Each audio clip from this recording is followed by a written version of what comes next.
E a gente volta a falar da chapa Lula e Alckmin. O lançamento da pré-candidatura de Lula à presidência, como não poderia deixar de ser, foi recebida com euforia e críticas. Para falar sobre a oficialização da chapa, é claro, e a polarização com a candidatura do atual presidente Jair Bolsonaro, vamos conversar com o deputado federal Júnior Amaral, do PL de Minas Gerais. Muito bem-vindo, deputado. Já começo falando aqui que Lula fez elogios, a Dilma Rousseff, conversou com ela, agradeceu a presença, mas disse que ela não fará parte do governo, assim também como o ex-ministro José Dirceu. Qual seria a estratégia, então, do candidato? Bom dia, Elisângela. Bom dia, Maicon. Satisfação mais uma vez estar com vocês aqui na PAN. Bom, é claro que o Lula não vai colocar a Dilma numa dessa, né? Ela é uma incompetente. Ela provou isso por vários anos. Por mais que tenham más intenções, toda essa turma, que quer ocupar novamente o poder no nosso país, e como diz o vice da chapa, querem voltar à cena do crime, parece que o vice da chapa quer voltar junto, gostou da ideia, não vão colocar uma pessoa tão incompetente, tão incapaz como Dilma Rousseff para poder participar disso tudo. Sabem também que, por outro lado, há ainda alguns fãs dessa senhora, que acabou levando o título aí de injustiçada, só no mundo de fantasias dessa turma, é claro, mas então também não pode desfazer dela de uma maneira verbal. Então vai fazer esses elogios aí, mas colocá-la dentro desse projeto e dar a ela alguma responsabilidade de gestão aí no executivo, eles não farão novamente, Perceberam a lambança que foi, não apenas pelos escândalos de corrupção, mas também pela incompetência dela em conduzir essa máquina. Então, seja na presidência, seja no ministério, seja numa secretaria, seja como assessora de um deputado do PT, ela não é capaz de conduzir com uma qualidade uma atividade pública. Deputado Júnior Amaral, mais uma vez, muito bem-vindo ao Jornal da Manhã. A pergunta que eu faço para o senhor é com relação ao discurso do ex-presidente Lula, ao discurso de Geraldo Alckmin, que está com Covid, mas se recupera bem, sintomas leves. O que chama a atenção do discurso de Alckmin, que depois de 33 anos no PSDB, trocou de legenda e agora está junto com Lula nessa empreitada das eleições em 2022, concorrendo à vice-presidente da República. Agora, ele tocou num ponto muito importante com relação ao que passou. A partir de agora, é ele e o Lula nessa nova polarização junto com o presidente Bolsonaro. São os dois principais candidatos que aparecem nas pesquisas de intenções de voto. E ainda sobre essa pergunta eu falo, e a terceira via desunida acompanhando tudo do retrovisor? O que passou, Um fez os saques relacionados à merenda em São Paulo, o outro Petrobras e outras dezenas de estatais. O que passou. Eles querem começar uma nova história e percebem que não vão ter o espaço caminhando separados. Só que ainda não caíram na real. O povo não vai abraçar essa ideia. O povo não vai esquecer o que aconteceu recentemente, Muito pouco tempo. Tudo bem que tem jovens aí de 16, 18, 20 anos que de repente não tem uma lembrança mais concreta dos saques que essa turma promoveu no país e dos falsos ataques que eles também direcionavam um ao outro, No caso Lula e Alckmin.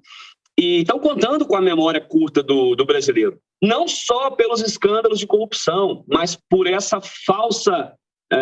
por esse falso ambiente de adversários que eles se colocavam na famosa estratégia das tesouras. O professor Olavo de Carvalho falava tanto disso e era taxado como um louco, que PSDB e PT eram faces de uma mesma moeda, mas precisavam se polarizar para ocupar os espaços de debate. Nós não tínhamos opções que tinham chances de vitória nas eleições, chances concretas, se não fossem essas duas turmas. E foi provado ao longo do tempo que são corruptos, que as pessoas que comandam esses partidos acabaram se vendo envolvidas em escândalos de corrupção. Quantos diretores do PT, quantos líderes, tesoureiros, todos esses tesoureiros, quantas pessoas presas? Palocci está cumprindo pena em regime fechado, era o grande homem de confiança do Lula no governo, o ex-ministro da Economia.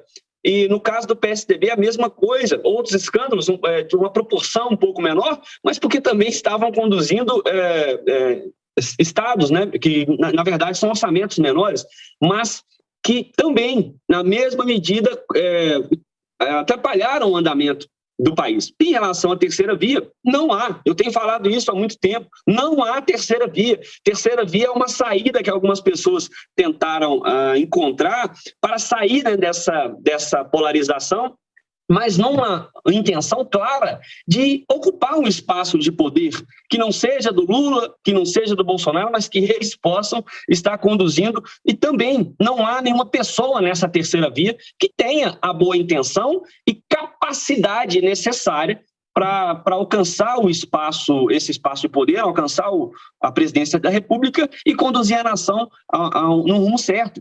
É Bolsonaro ou é Lula? É Jair ou já era? E agora o presidente Lula ainda anunciando que vem aqui na minha cidade essa semana, né, na próxima terça-feira, e vai ser muito bem recebido, espero. Por gentileza. Mota está aqui com a gente ou a conexão dele caiu? Então eu sigo daqui. Estou aqui. Mota, por favor, Mota, por favor. Deputado, bom dia.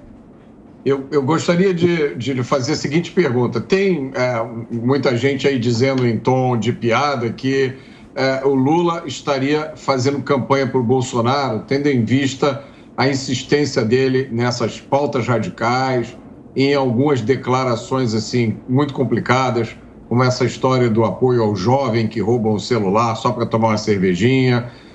A gente não vê nenhuma proposta nova para o Brasil, ele insiste em pautas de 20, 30 anos atrás. A pergunta que eu lhe faço é o seguinte: isso seria uma oportunidade para os políticos, os partidos que não são de esquerda, né? Os liberais, os conservadores, para conseguir, lógico, além da reeleição do presidente Bolsonaro, conseguir um espaço maior, uma bancada maior no Congresso Nacional? Mota, prazer falar contigo. Olha só, tem uma linha, né, de interpretação disso tudo que diz que o ex-presidiário Lula não vai levar essa candidatura até a eleição. Sinceramente, eu não sei como essa estratégia se daria, mas, por outro lado, essas declarações... O Lula pode ser ladrão, ele é corrupto, ele é um criminoso contumaz, e isso é provado por diversas condenações. Por uma questão formal de interpretação do STF, tiraram ele dessa enrascada.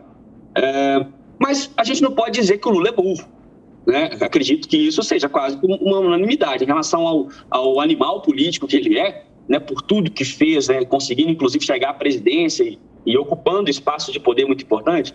A gente não pode subestimar a inteligência dele para o mal.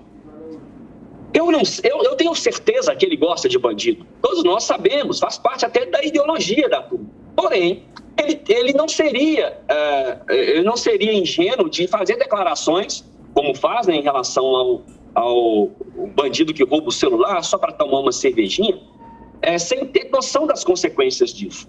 Não só essa, como outras declarações que ele vem dando, como a questão do aborto e outras mais. E isso pode sim sinalizar um alinhamento maior, um compromisso maior com a ala ideológica mais radical da esquerda. E essa turma não passa de 20% do nosso país. Essa turma que pensa, sim, que o bandido é uma vítima da sociedade, que pensa, sim, que nós devemos dar o direito, né, das mulheres matarem seus filhos no ventre, entre outras coisas. Portanto, nessa linha de raciocínio, me parece fazer sentido que, de repente, o Lula pode, lá na frente, recuar, sabendo da certeza da sua derrota, porque, sim, essas pesquisas não estão correspondendo à realidade. Aqui eu não estou dizendo que o Lula não tem um eleitorado significativo, mas, no meu ponto de vista, pelo que vejo nas ruas, não há, nem de longe, essa maioria que as pesquisas nos trazem. Portanto, nessa estratégia, seria importante essa sinalização maior, esse alinhamento maior com o eleitorado mais fiel, mais ideológico do PT e da esquerda, para que pudessem trazer ao Partido dos Trabalhadores esse voto e encorpar melhor as suas chapas nos estados, em especial no caso do Lula, se ele recuar, por exemplo, para deputado federal em São Paulo. Para quem não acompanha a política tão de perto, pode parecer algo inimaginável, mas eu faço uma leitura de que essa interpretação, não foi eu que criei isso tem sido falado nos bastidores da política, mas me parece que fazer sentido em alguma medida quando a gente leva em conta essas declarações e essas sinalizações mais radicais, que naturalmente não estão em consonância com a maioria da população brasileira. Deputado, e durante o discurso dele, ele falou em vários momentos a respeito das acusações de corrupção, que ele quer deixar isso no passado, que ele quer unir os democratas e que não tem sentimento de vingança por ter ficado preso aí por mais de 500 dias, desde 2018, né, a 2019. Ele usou várias vezes essas frases falando a respeito do passado de corrupção. Como que o senhor avalia esse discurso dele? Mentir é uma especialidade do Lula e ele faz isso na maior cara de pau e consegue convencer milhões de pessoas. É claro que ele tem, sim, carregando com ele aí um sentimento de vingança. Se realmente for candidato em um cenário aí de tragédia for eleito, ele vai, como ele próprio falou, regular a mídia, ele vai regular as redes sociais. Milhares de perfis nas plataformas digitais serão excluídos, serão banidos, porque o governo brasileiro, nas suas mãos, vai dar suporte e vai pressionar as big techs nesse sentido. Se hoje nós, conservadores, já sofremos com essa diferença de tratamento em relação das big techs em relação aos usuários, quando são conservadores, quando emitem suas opiniões, né, mais do lado politicamente incorreto, imagine se tiver um líder de facção como Lula na presidência, como ele mesmo tem feito declarações. Se ele já está falando que vai promover essa regulação da mídia, imagine o que ele fará. Né? Ele está dando um prenúncio ali do que pode acontecer.